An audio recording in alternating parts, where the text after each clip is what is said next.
Today, Open Source Security is talking to Victor Julien, the founder and lead developer of Suricata. Victor, I'm very excited to have you here. So I guess why don't you tell us who you are, and let's start with what is Suricata, because it is an amazing project. Thank you. Thank you for having me. So yes, my name is Victor Julien. I'm from the Netherlands. I'm currently in Amsterdam in the Netherlands. I'm leading the development team of Suricata for the OASF, the foundation that governs and funds Suricata development. Um, I'm a Dutch citizen, and so I've been born and raised here in the country. Many years ago, together with two others from the US, Matt Youngman and Will Metcalf, we got this idea that we could build our own IPS engine, which at the time didn't have a name yet, but we got together and started sort of dreaming about how we might be able to do that. And we were very lucky. We got funding through DHS in the US, and so we set up this foundation to govern the the the technology and the development process. And we had seen some examples of open source that was very successful, but was sort of acquired by big companies. And so we wanted to see if we could set it up such that we would protect it against this kind of sort of takeover, or, well, I don't know if that's the correct word, but protect it against this corporate influence. And so we set up the foundation to really work with the community, and that's now, I think, 15 years ago or so. And Wow. I think we've done pretty well. Of course, my role is mostly on the technical side, and I tell everyone all the time that on the technical side, I'm never happy, never satisfied. There's all my list of things that I want to improve is always so long. So, but yeah, we've been doing, I think, quite interesting work, and so quite happy so far.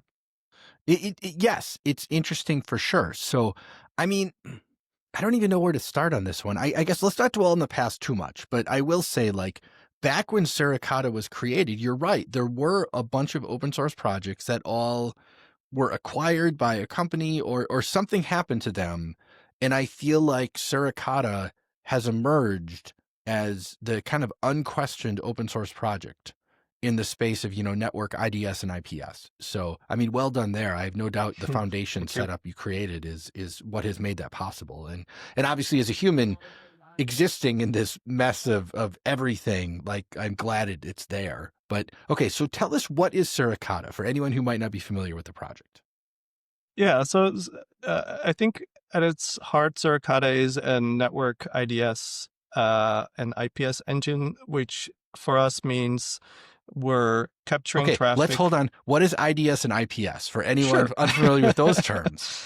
Intrusion detection system, or intrusion prevention system, although I've always taken a bit of issue, I guess, with the S there, the system, because I think Suricata is more like an engine that's part of a bigger system, and for most people, not the whole thing that they use, right? So it's more like the engine in your car, and not the car itself.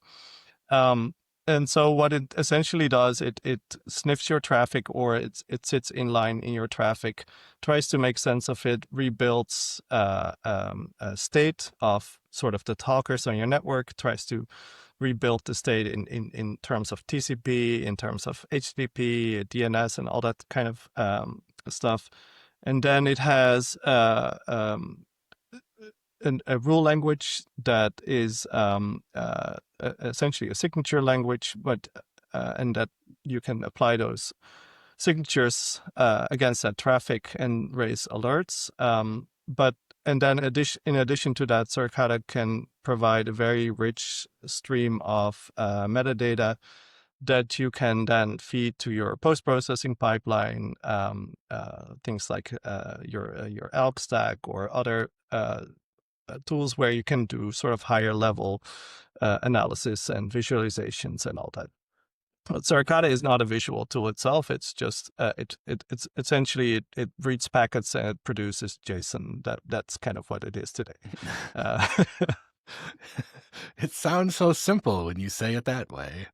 Yeah, conceptually, it is. The devil no, is in the details, obviously. it is not simple. I'm very familiar with this process, and it is definitely not simple. And yeah, I mean, I'll say so. I used to work at Elastic, and I can think of almost no in large environments that Suricata wasn't there somewhere, because everyone would, they'd stream the data into Elasticsearch, and then they'd create their dashboards and analyze traffic and do threat hunting, and it was amazing, the richness of the data.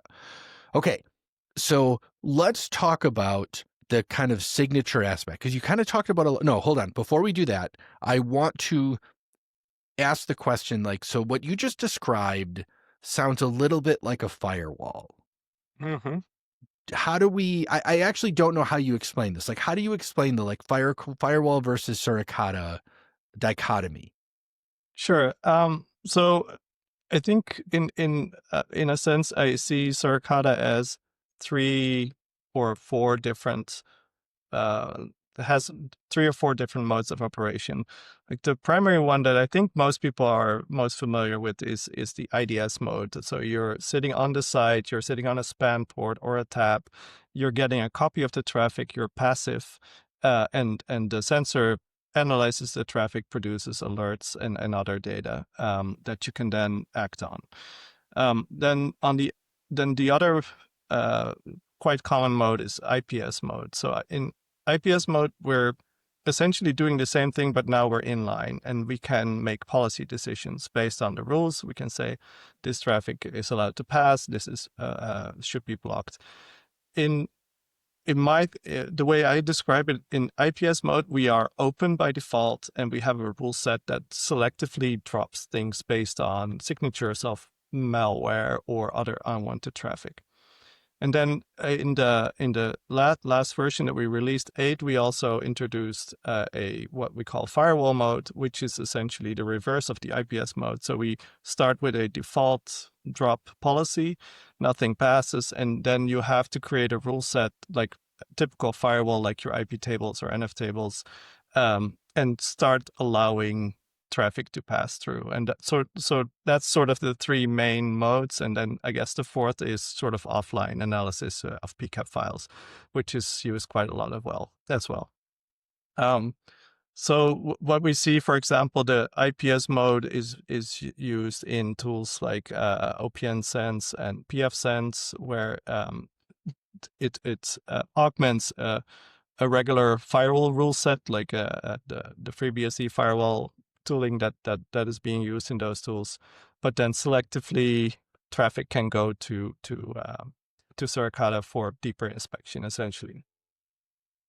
Right. And let's talk about deeper inspection, because now this is one of the really cool things, I think, is Suricata has the ability to like peer into packets and really extract interesting information about whatever is happening, right? Because when we think of firewalls, it's often like this IP address, this port, and that's kind of where we're done now. Right. But that's not what Suricata does, right? Correct. Yeah. So first of all, we can just inspect the raw stream, which is the least interesting, but you can just kind of do a network grep kind of thing, right? And just see, like, does this pattern appear in the wire, yes or no? But more interestingly, what we do is we call this app layer parsing. Essentially, this is the layer of HTTP, HTTPS, DNS, and SMB and all that, where we sort of decode as much as we can from that protocol and extract files from it and meaningful hashes and logs and so it goes much deeper than the layer 4 ports and things like that. Which also, of course, means that it's quite costly to do it because we're processing a lot more than just packet headers, but also actual content data. Right. And what about encrypted traffic? What happens Right. if I have encrypted traffic? So I think encryption is a very interesting challenge for tools like Suricata because it's definitely a good thing that encryption happens, of course. But sort of years ago, when there was less encryption, you would have a lot of more visibility.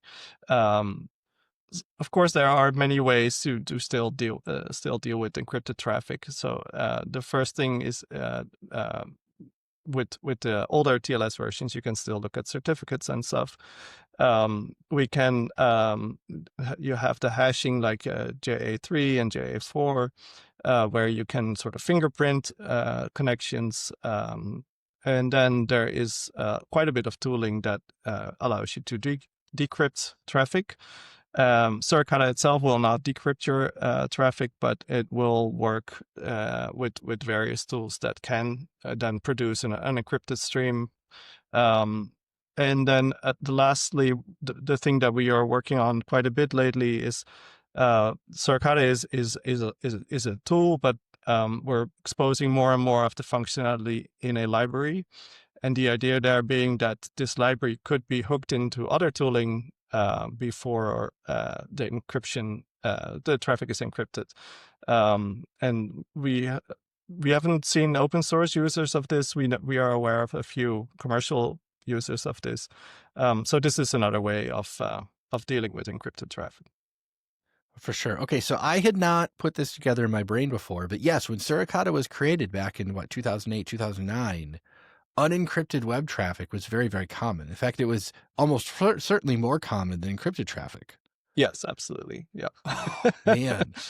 Wow, what a Yeah. wild change to have to go through. Absolutely. Yeah. Yes. And of course, there's still a whole lot of traffic, which not so much on the internet, but for example, we just last November did Suricon, our annual user conference, and one of the things that we talk about with the community is sort of brainstorm with us about what the roadmap should look like for development. And there was a lot of interest expressed in OT networks, so in industrial protocols, and yeah, encryption in those kind of protocols is mostly missing. Oh, Even yeah. basic security features are missing. So there are still very large parts of networks that are not encrypted and probably also will not be encrypted so anytime soon. So even if the internet is mostly encrypted, the local networks are much less so. Oh, man. Yeah, I guess I hadn't thought of that part either, but yes, in the IoT universe, it's a mess. That would Yeah, be my polite explanation of that. it is quite messy. Yes. Also with the OT networks, where the life cycles of equipment is so much longer than Yes. in the consumer and small business world, or yeah. So OT, for anyone who doesn't know, that's operational technology. It's kind of the IoT universe. And this whole space, like you mentioned, it's not like consumer devices. And this is something as an IT person I struggle with because in my world, like 3 years and we're talking about deprecating hardware, and in like factory settings and IoT settings, there are machines that have been running for 20 years and are going to run for 20 more years. Yep.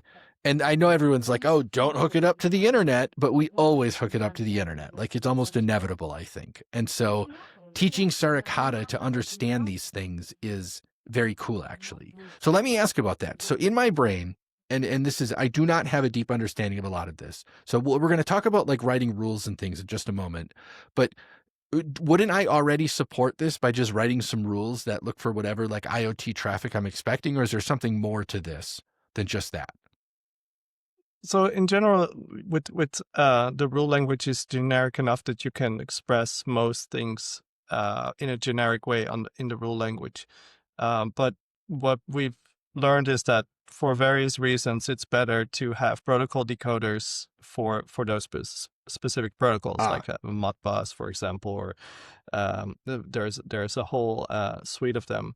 Um, for this is usually better for accuracy, but also for performance, because just inspecting all the traffic for some pattern that may or may not be some kind of operation on a ICS protocol is quite expensive. So if we can sort of first detect that we're talking about Modbus and then sort of parse the protocol so that we know exactly what bit and byte it means, like some kind of operation, then it's much better for both accuracy and performance.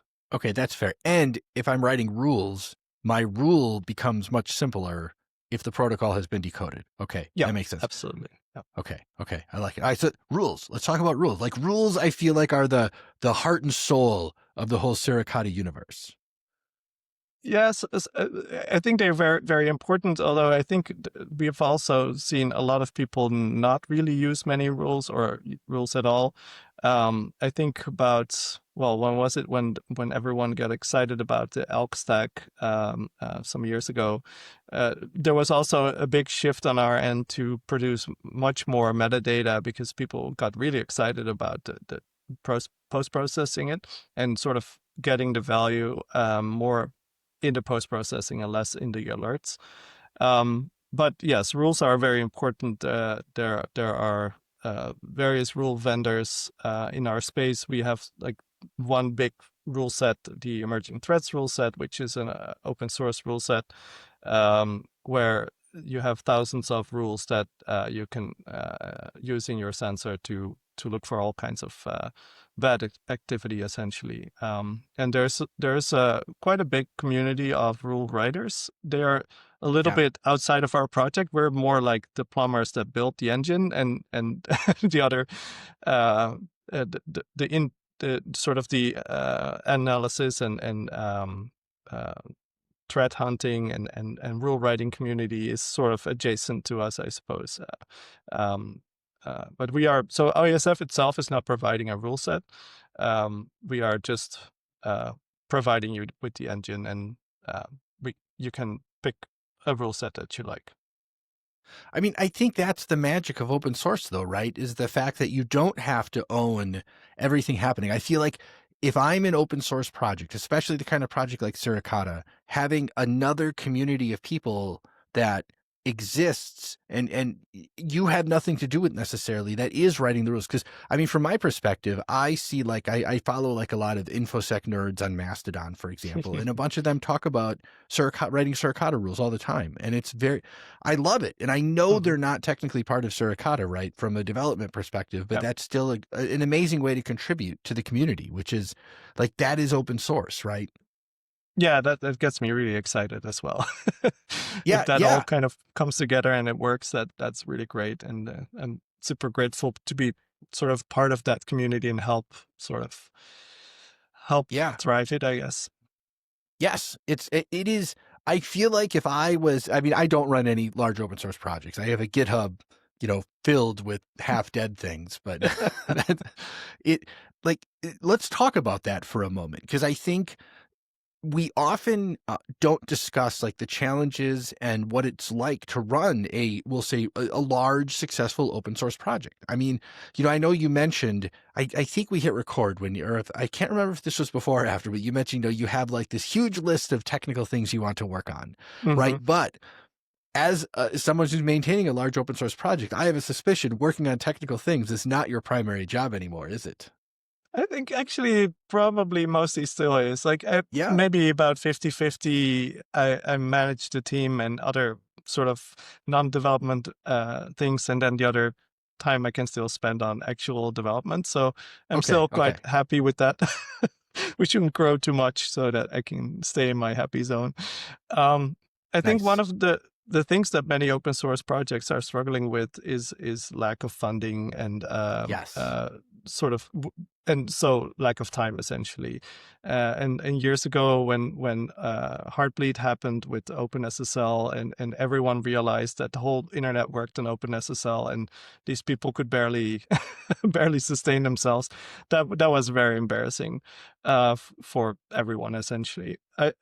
So from our side, I think one of the things that we've done well with OESF is that we've created this organization from the start to work with the industry, work with vendors, and so also have the funding to actually just do this full time and not alone with a team and with supports uh, around us, and with the QA.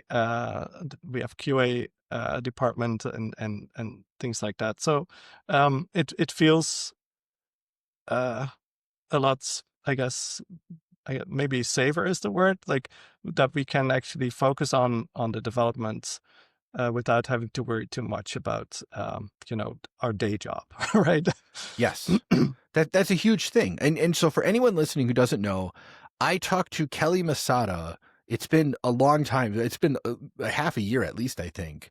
And Kelly is, I forget her title, but she's basically in charge of the OISF Foundation, which I think the F stands for foundation. But she goes into all this, like what it's like to run a foundation and the challenges and fundraising and everything. And I know one of the things that she brought up was just the fact that you have to, this is people's livelihoods. You have to make sure you can pay them, right? It's Mhm. part of the challenge. You can't just it's not like running a startup where you just hire as many people as you could possibly afford and hope you get more money next quarter or something. Like it's not like that, which is good though, right? I mean, that makes sense. And it's also why I think Suricata is sustainable, for what, 15 years, which is amazing. Yeah, I agree. And Kelly is doing a fantastic job. Her title is executive director, I think. But yeah, Okay. so she's in charge of the organization, and does a phenomenal job of making sure that the lights stay on and we can all us geeks can be in our happy zone and geek out. And yeah, Right. so that's fantastic. Okay, so let's talk about the geek part because I don't want to dwell. The foundation aspect is immensely important, but I'm actually more interested in what is it? What does a day look like, Victor? Where you've got, there's pull requests, you're writing code, there's planning for the future. Like, how do you wrangle all this stuff with an open source project? Because it's, you've got patches coming in from random people, you've got people on your team, you might be working on an actual planned feature. Like, you never know what's going to show up tomorrow, right? Yep. Yeah. So I guess as you described, there's a lot going on at the same time. We have a massive list of tickets, for example, like most projects, and I think the list only grows. There's a list of pull requests that um, I think we're staying on top of reasonably well. So our workflow is generally around GitHub. The team contributes or pushes code through GitHub just like contributors would. We do public review. We have our CI pipelines, and so we have this whole workflow there of how the development works. Um, Indeed, there's lots of conversations in the team about planning and all that kind of stuff. Um, yeah, so I guess I'm just kind of rambling. No, no, this is Just great. yeah. Um, we also have the QA. So we- there's a public part to everything and there's a private part to everything. So most happens in public. Essentially everything that can be. But in private we have another sort of development environment for private issues if there's security issues. And then there's QA that runs on sort of more sensitive or at least not non-private, private data. So there's a hidden part, I guess, as well, but it's only hidden because it needs to be. We're as Yeah. much as possible open in our workflows. Yeah, yeah. And I mean, I guess the security angle is one I often take for granted, but a tool like Suricata, if you have a security vulnerability, that's going to be devastating to someone's infrastructure. Like it is in the middle of it all.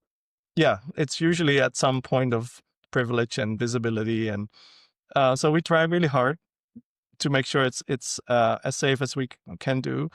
As you may know, Suricata is mostly written in C. It was started in C.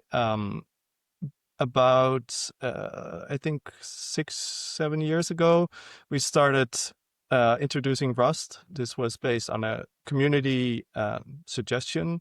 Um, so at Suricon, I forget which year it was, but Pierre Chiffelier, he's a French contributor to Suricata. He had done a lot of research into safer languages, and he presented his results. Like he said, there's this new thing called Rust. It's great. It's perfect for this type of application. And I suggest you guys start using it, not really expecting that we would actually agree.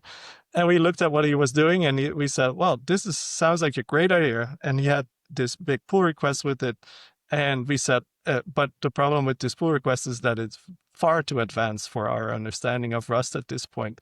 So essentially what ended up happening is that based on his suggestions, we kind of redid most of his work, not because it was bad, actually it was very good, but it was just too advanced for us to review it and understand it. So we started sort of redoing it and learning along the way, and he was involved with that process as well. And so today, I think we're getting close to 25% of our code base being in Rust. Nice. And there's not necessarily a goal that we fully replace C, but we do have the goal of um, making sure that all our handling of untrusted input, which is almost all input, is done by Rust eventually. And so Nice. that's one of the things, one of the ways that we try to make Suricata safer. Other than that, we do things like fuzzing, and we have lots of code analysis tools and all kinds of things.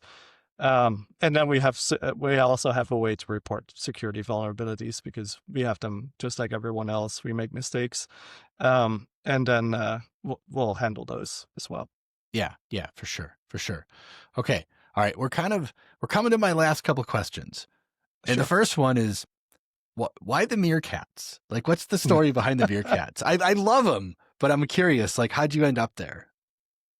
Yeah. So when we started this whole effort, um, we so Matt and Will and Matt was at the time also leading the Emerging Threats project, the rule set, which was at the time still just a pure open source effort. Later, it became a company, and that got acquired and all that.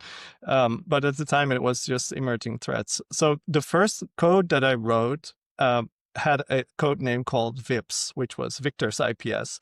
That was just, but that was a temporary name, Awesome. obviously. And then, Shame it didn't stick, right? yeah, it would have been nice.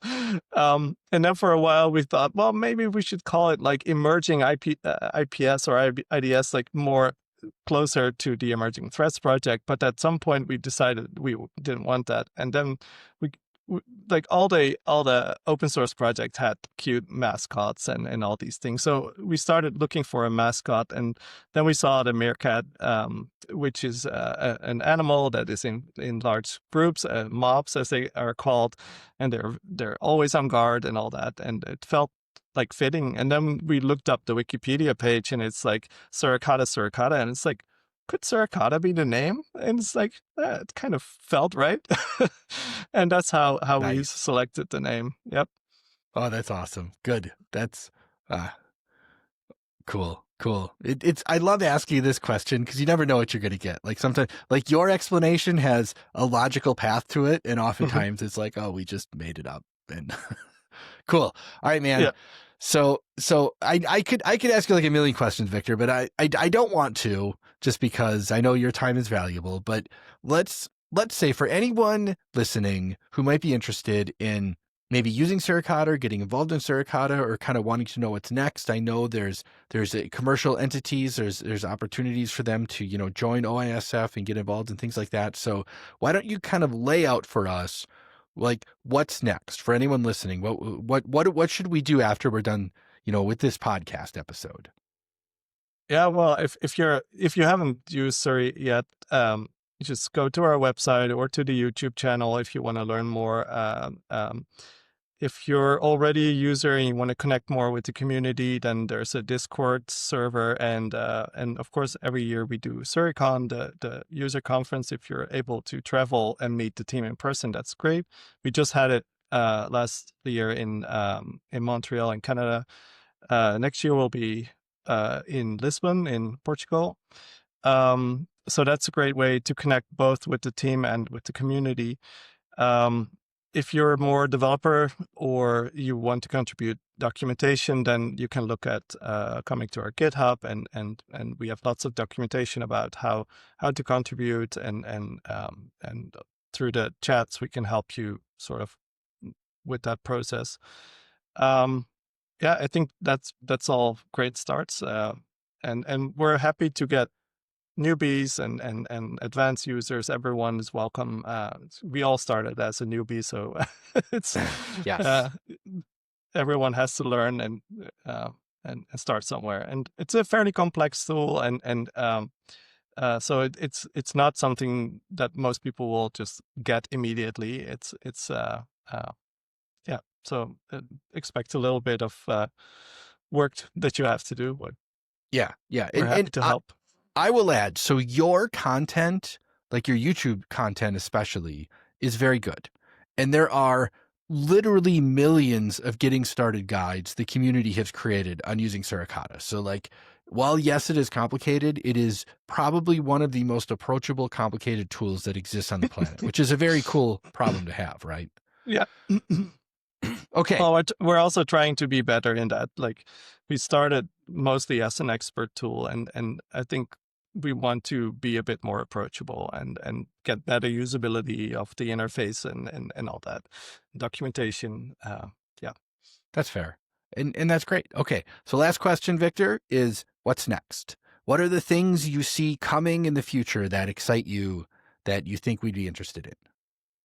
So what's next is, in general, um, I guess a part of it is kind of a little bit boring because it's more of the same, which is more protocols, more keywords, more output, more integration with capture methods and all that. Personally, I'm quite excited about our expansion of the library interface and the plugin interface, so that we can get hooked into more tooling. So that's one thing. So we just had Suricon. We had the brainstorm session there, and together with the team, we're still finalizing the roadmap for our next major version. Um, so we'll be publishing that. So pretty much we do a major version every 2 years. We just had one just last July, I believe. So about a year and a half from now, we'll have the next major version, and we're still finalizing the roadmap. But yeah, we want to essentially make rule writers happier. We want the performance to be better. We want modern protocols to be added, and yeah, just and whatever people bring to us, like some of the biggest things, like our JSON output, have been brought to us by contributors. The Rust support I just mentioned, like major changes in direction in a project, have been brought to us by contributors. So we're very open to working with anyone with good ideas, essentially. That's awesome. Yeah. Yeah. I mean, open source, man, it works. It's great. I love it. Yeah. Yes. Yes. Okay. Victor, this has been an absolute treat to have a chat with you. I want to thank you so much. Well, And thank you and for I having me. cannot wait for the next time you come on and tell us all about the new cool stuff you're working on. Happy to come back. Thank you.